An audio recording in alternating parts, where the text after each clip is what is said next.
매출 채권 보기 전에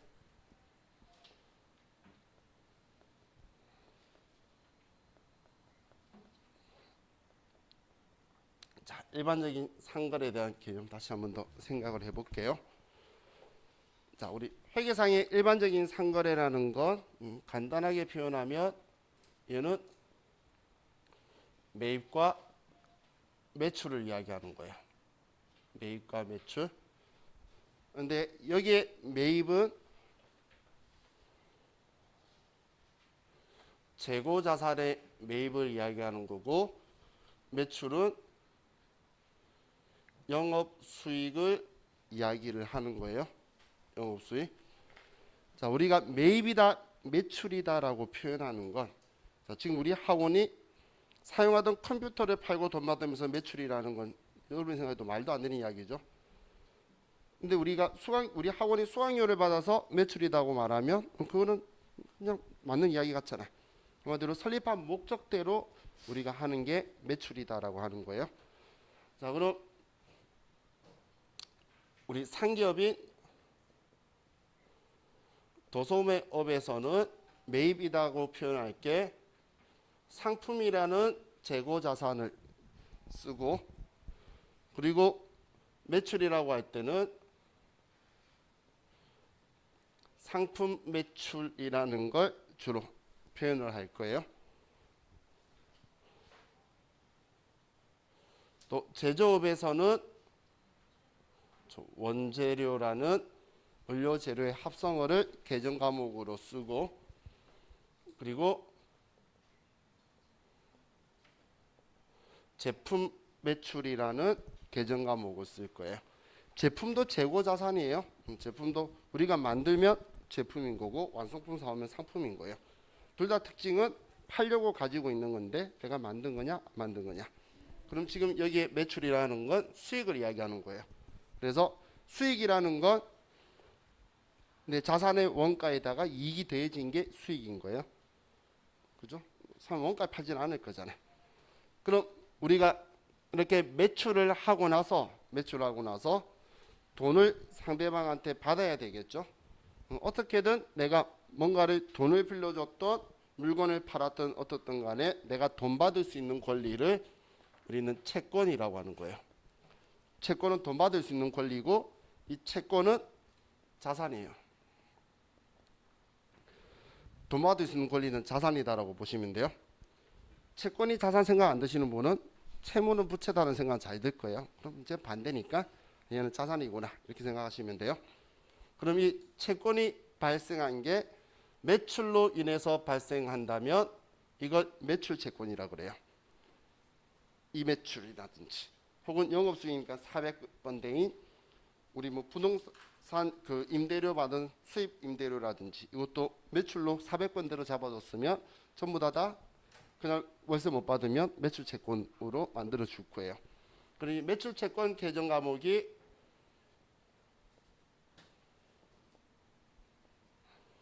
외상 매출금 받을 어음이라는 계정 과목을 쓰죠. 글자 왜 이래? 제가 지금 머릿속에 두 가지를 생각하면서 글도 쓰고 있었어요. 말도 하고. 회사를 가야 돼서 오늘 가기 싫어서 이제 끝날 시간 되니까 회사 가야 돼 생각해서 지금 슬퍼요. 자, 그래서 외상 매출금하고 이제 받을 어음은 당연히 채권이니까 우리 거래처를 써줘야 되겠죠. 이 두 계정 과목은 매출이 때만 쓸 수 있는 거예요. 매출 아닐 때는 쓰면 절대 안 되는 계정이에요. 얘는 절대 매출이 아닐 때는 우리는 기타 채권을 쓸 거예요. 당연히 기타 채권도 자산이에요. 돈 받을 수 있는 권리는 다 자산인데 이때는 좀 미수금이라는 계정 과목을 쓰는 거예요. 그냥 외상을 했던 어음을 받았던 구분하지 않고 우리는 미수금이라고 쓰는 거예요. 자, 우리 그 자금 관리에서는 어음이다 아니다는 만기 때 언제 현금화 되느냐도 우리한테 중요한 정보예요. 자금 관리에서는. 하지만 재무회계에서는 별로 중요하지 않는 정보예요. 일반적인 상거래로 인한 매출이냐 아니면 딴짓거래 해가지고 너네가 쓰고 있던 물건 판 건지 돈 빌려준 건지 뭐 알 수 없는 거잖아요. 그런 것들은 신경 안 쓰게 따로 기타 채권으로 분류를 해요. 그래서 매출 채권일 때 자, 얘하고 이거하고는 구분해서 정확하게 써주셔야 되겠죠.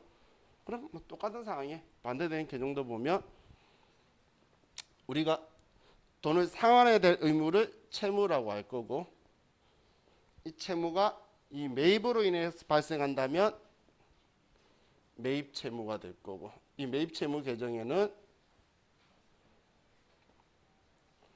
외상 매입금 그리고 지급어음 그리고 이 개정 과목들도 거래처를 써야 되죠. 얘도 안 쓰면 큰일 났네죠. 자, 그럼 외상 매입금 지급어음도 상품이나 원재료 샀을 때 쓰는 거예요. 자, 이거 혼돈하시면 안 돼요. 일반적인 상거래하고 영업활동하고는 다른 거예요. 일반적인 상거래라는 건 내가 팔려고 사온 거 가지고 그걸 파는 거예요. 만들어 팔려고 원재료 사온 거 가지고 만들어서 파는 게 일반적인 상거래인 거고 영업활동이라는 건 내가 우리 회사 설립 목적대로 쓰는 트럭 사가지고 쓰다가 트럭 파는 것도 영업활동인 거예요. 일반적인 상거래하고는 영업활동하고는 다른 거예요. 영업활동은 우리 회사를 설립한 목적대로 행위하는 모든 걸 말하는 거고 일반적인 상거래는 정말 그 목적 중에 순수하게 사고 팔려고 한 그 행동만 행위를 한 걸 우리는 일반적인 상거래라고 하는 거예요. 그럼 우린 기타 채무는 개정 과목을 미지급금이라는 개정 과목으로 얘도 외상이든 어음이든 구분하지 않고 전부 다 미지급금이라는 개정 과목을 쓰셔야 돼요. 자, 이 쓸데없는 개정 과목의 실수를 절대 하시면 안 돼요. 그리고 제가 그 거래처 써야 된다고 아래 A자라고 쓰는 글자들 있죠. 이 글자들은 여러분들이 나중에 분개하실 때 거래처 안 쓰면 그냥 틀렸다고 되는 개정 과목이니까 꼭 거래처 챙기셔야 되는 거에는 제가 표현을 할 거예요. 근데 안 써도 되는 것들은 저도 대놓고 안 써요. 번호 구분 꼭 해야 되는 거 번호 쓰고 있는 거고 거래처 꼭 써야 되는 거에만 제가 표시를 해둘 거니까 그 외에는 써도 되고 안 써도 되는 것들은 여러분들 선택이에요. 근데 쓰면 안 되는 데다 써서 틀리시는 분들은 정말 마음 아프니까 그런 행동은 안 하시면 좋겠어요. 자, 그럼 이 중에 이제 매출 채권의 범위라고 적혀 있죠. 그럼 외상 매출금 받은 어음을 매출 채권으로 통합한다 적혀 있는데 우리 교재에서 제가 이 앞에 구분 통합의 원칙이라는 이야기 했었죠. 그래서 얘 둘이는 우리 제출용 재무 상태표에는 매출 채권으로 합쳐서 얘는 매입 채무로 합쳐서 외부용자한테 보여줄 거예요.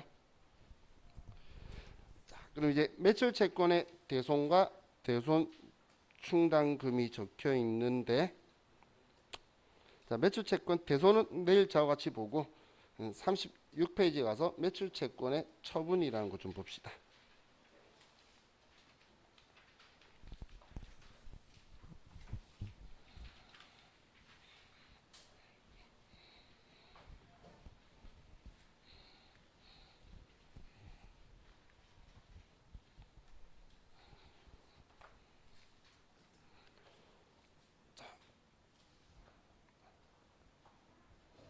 먼저 받을 어음 가지고 좀 볼게요. 자, 받을 어음이 대변에 오는 경우 네 가지를 가지고 보면 첫 번째는 어음에 추심이 있어요. 추심. 추심이라는 건 대신 돈 받아주는 행동을 추심이라고 해요. 대신 돈 받아주는 행동을 이거예요. 은행에 어음을 내 주거래 은행에 넣어두면 만기되면 은행이 돈 찾아서 내 통장에 넣어주는 행동을 어음 추심이라고 그래요. 그럼 추심을 하게 되면 이때는 추심 수수료가 발생할 거라는 거예요. 그럼 이 받을 어음이란 개정 과목은 처음 내가 받았을 때의 일반적인 상거래냐 아니냐라고 그걸 따져서 결정하는 거지 나중에 이 어음을 지우기 위해서는 받을 어음을 쓸 수밖에 없겠죠. 두 번째는 지우기 위해서 같은 개념과 못 쓰는 거예요. 처음에 내 장부에 기록할 때에 일반적인 상거래냐 아니냐, 그럼 그때 한번 체크하는 거고, 얘를 팔아버리든 줘버리든 이제는 지워야 되면 어음 만기돼서 돈 들어오면 이제 돈 받을 수 있는 권리 없잖아. 그러면 그 똑같은 글자를 지우는 거예요. 그럼 대변에 이거 왜 이래? 계속 글자를 생략하지. 자, 받을 어음을, 자, 10,000원짜리 받을 어음을 지웠어요. 그리고 차변에 나의 보통예금 통장에 돈이 들어오는데 9,500원이 들어왔다고 볼게요. 자, 그럼 차이 나는 이 500원이 추심 수수료가 되겠죠. 이 추심 수수료는 수수료 비용으로 처리하는 거고, 얘는 판관비로 처리를 할 거예요. 관리비로. 두 번째,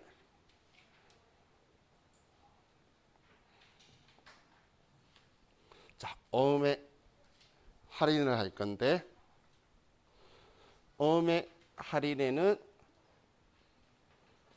할인료라는 게 있어요. 자, 어음의 할인에는, 자, 그리고 이 어음 거래는 매각 거래가 있고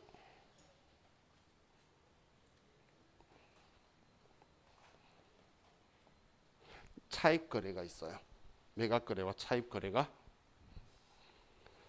자, 매각 거래는 말 그대로 얘는 팔아버리는 걸 이야기하는 거고, 이 차입 거래는 이 어음의 담보로 돈 빌려주는 거예요. 그럼 회계도 그렇고 세법도 그렇고 거래의 실질을 따질 거예요. 자, 그럼 이 할인료에 대한 개념을 정확하게 정립을 하세요. 할인료라는 건 어음을 제가 팔아요. 예를 들어 여러분한테. 그럼 그 할인료는 제가 결정하는 게 아니에요. 여러분이 받아서 만기까지 보유할 동안의 이자 성격인 거예요. 그럼 예를 들어서 지금처럼 제가 10,000원짜리 어음을 여러분한테 줬어요. 그럼 여러분들이 이 어음의 만기가 올해 연말이라면 연말까지 할인료를 얼마 받을까 생각해서 만약에 1,000원을 받을 거다 생각했다면 저한테 9,000원만 줄 거예요. 그럼 만기되어서 10,000원 찾으면 여러분은 원하는 할인료 1,000원을 받게 되는 방식이에요. 자, 이 순서 이해할 수 있나요? 정말이죠? 이 순서가 엄청 중요해요. 제가 9,000원 달라고 한 게 아니고 여러분이 저한테 9,000원 준 거예요. 여러분이 원하는 할인료 1,000원 빼고 만기되면 10,000원 받을 수 있으니까. 이해할 수 있겠죠? 정말이죠? 나중에 여기에 이자부 어음으로 이자를 붙여버릴 거예요. 그러면 그 순서대로 같이 가야 돼요. 지금 무이자부 어음이고, 자, 오늘 나중에 이자부 어음 갔을 때 할인료 계산을 방금 제가 말했던 것처럼 가야 되니까 그 개념을 정확하게 정립하고 계시라는 거예요. 오늘 무이자부 할 거고, 이제 이자부 어음 갔을 때 지금이랑 똑같은 소리 할 거예요. 그럼 할인료 계산할 때 상대방이 원하는 이자 며칠짜리냐, 며칠 동안 이 사람이 가지고 있는지 그 계산할 거예요. 자, 그럼 그 할인료가 예를 들어 1,000원이라고 볼게요. 그럼 매각 거래는 내가 실제로 팔아버린 거니까 대변에 받을 어음을 지우고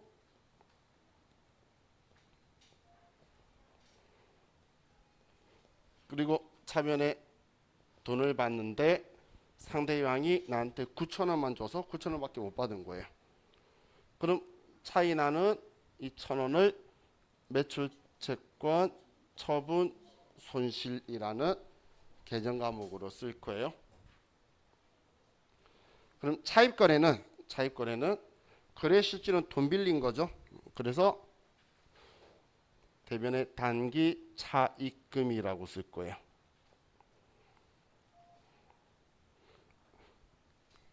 어음의 회사가 아니고 내가 담보로 맡긴 사람한테 이 돈 갚으면서 이 돈 받아야 돼요. 그럼 근데 상대방은 자기가 원하는 이자 성격의 할인료를 받고 그리고 할인료를 빼고 나한테 돈을 줬어요. 그럼 이제 차이 난 2,000원은 이자 비용으로 처리를 하는 거예요. 이자 비용. 지금 여기에서는 얘가 할인료고 여기에서는 얘가 할인료예요. 할인료. 그럼 할인료는 매각 거래는 매출 채권 처분 손실이고 차입 거래는 이자 비용인데 그렇게도 이런 시험에서도 물어보고 할인료는 차입 거래 그리고 매각 거래 전부 다 영업 외 비용 처리한다 그러면 그것도 많은 이야기예요. 얘도 영업 외 비용, 얘도 영업 외 비용이니까 둘 다 성격은 영업 외 비용이에요. 자, 이 어음의 할인을 어음의 할인 말고 이 할인하는 행동 있죠? 이 할인하는 행동을 뭐라고 하냐면 팩토링 거래라고 해요. 팩토링. 자, 우리나라는 이상하게 외국에서는 어음도 그렇고 외상 매출도 그렇고 이걸 파는 걸 다 팩토링이라고 하는데 우리나라는 이상하게 어음은 할인이라고 그러고 외상 매출은 파는 걸 팩토링이라고 표현을 써요. 그 이유는 모르겠어요. 둘 다 팩토링인데 우리나라는 좀 어음은 할인이라는 표현을 쓰더라고. 둘 다 팩토링 거래를 이야기하는 건데 이 팩토링은 외상 매출금 파는 걸 이렇게 할인하는 거를 팩토링이라고 생각하시면 돼요. 주로 외상 매출금은 주거래은행하고 신용도가 탄탄한 기업들이 좀 가능해요. 근데 이 어음 파는 거는 길 가는 사채업자한테 가서 다 팔 수 있어요. 걔네들이 기다리고 있어요. 그래서 아무 데나 다 팔고 경기가 안 줄수록 어음 할인이 좀 자주 일어나요. 근데 우리가 팩토리가 말하는 외상 매출금은 주거래은행에서 왜냐면 눈에 안 보이잖아. 외상값 받을 거 얼마 있어 이거 어떻게 말할 거야.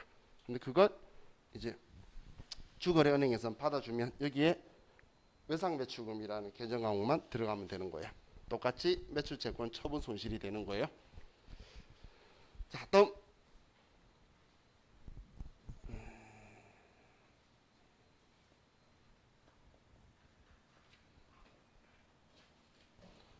어음의 배서 양도를 보면 자 우리 어음에는 이렇게 적혀 있죠. 그 자기 주 거래 은행한테 지급기일이 적혀 있고 지급할 은행명 지점 적혀 있고 그리고 기아에게 지급하여 주십시오라고 적혀 있어요. 발행하는 사람이 누구누구 앞기아. 그런데 그 사람한테만 주면 안 될 거잖아. 그래서 기화 또는 기아의 지시인에게 지급하여 주십시오라고 적혀 있어요. 그럼 누가 저한테 어음을 주면 처음에는 어음 위에 누구누구 기아 제 이름이 적혀 있겠죠. 근데 제가 이 어음을 다른 사람한테 물건 사면서 넘길 거예요. 그러면 이 사람한테 주세요라고 써야 될 거잖아. 그 쓰는 행동이 배서라는 거예요. 배서. 그렇게 하지 않으면 이 어음은 저한테만 돈을 주게 돼요. 그래서 배서란에다 기록을 해서 양도 넘기는 거예요. 쟤한테 지급하여 주십시오라고. 자, 그럼 어음의 배서 양도면 일단 받았을 때 받은 어음 적은 건데 다른 사람한테 넘겼으니까 받은 어음을 지우는 거예요. 이건 일반적인 상거래 단위다 따지는 게 아니고 그럼 대변에 받을 어음 10,000원이다 이렇게 쓰고 그리고 차별에는 일반적인 상거래든 아니든 상관없어요. 그래서 뭐 비품을 사든 상품을 사든 상관없다라는 거예요. 10,000원짜리면 그냥 10,000원이고, 그죠? 그럼 이번에는 다른 예 한 개로 그럼 비품 20,000원짜리 하면서 10,000원은 배서 양도하고 10,000원은 어음을 발행해 주면 비품 20,000원짜리 사면서 10,000원은 제품 매출로 받아 봉환 중인 어음을 배서 양도하고 10,000원은 우리가 어음을 발행해 준다면 우리는 차변의 비품 20,000원이고 자, 배서 양도하던 건 장부에 있던 거 치우는 거니까 그렇죠. 받을 어음이 10,000원이 될 거고 그럼 나머지 10,000원은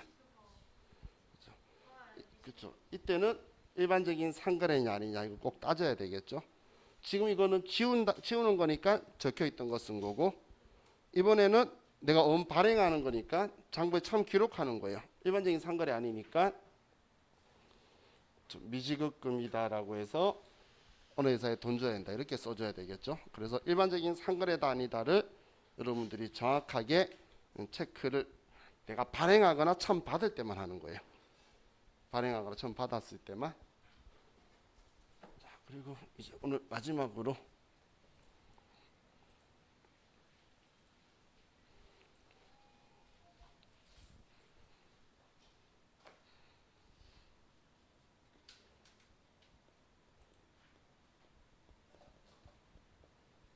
자, 어음이 부도가 났어요.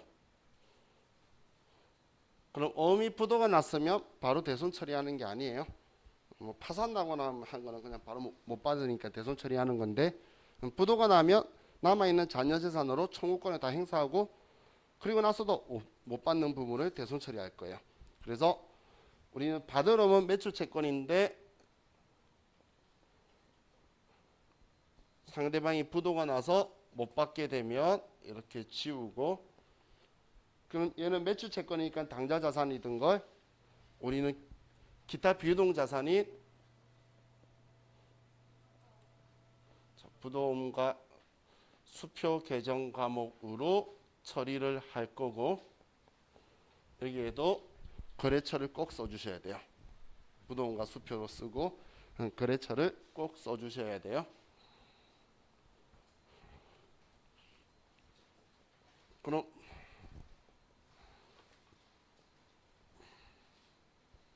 부도 상환 청구 비용이 또 더 추가로 들어갔다 볼게요.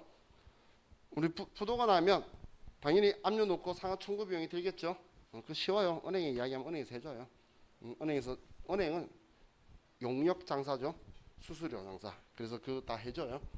그럼 그 돈이 2,000원 들어갔어요. 보통 예금에서 2,000원이 들어갔어요. 그럼 이 돈도 부도음과 수표 전원이다. 자, 여기에서 여러분들이 기억하셔야 될 건 저 계정 과목도 거래처 꼭 써야 되는구나. 이걸 꼭 기억하세요. 저 거래처 안 써서 많이 실수를 해요. 거래처 꼭 써야 되는구나. 부도음과 수표도. 그리고 부도 상환 청구 비용도 같이 써두고 나서 당연히 12,000원을 압류거래해야지. 그렇기 때문에 저는 비용만 날리면 안 되겠죠. 그래서 전부 다 같이 받을 수 있도록 저렇게 기록을 해둘 거예요.